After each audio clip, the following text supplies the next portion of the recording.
बेहतरीन नमाज।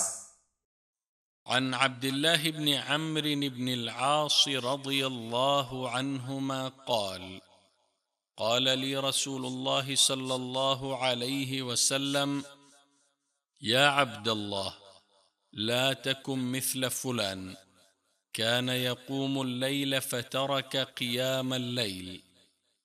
सही बुखारी हदीस नंबर 1152। हजरत अब्दुल्ला बिन अमर बिन आस रदियल्लाहु अन्हुमा ने बयान किया कि मुझसे रसूलुल्लाह सल्लल्लाहु अलैहि वसल्लम ने फरमाया, ए अब्दुल्ला, फलां की तरह मत हो जाना कि वो रात को क़याम करता था लेकिन अब उसने रात को क़याम करना छोड़ दिया।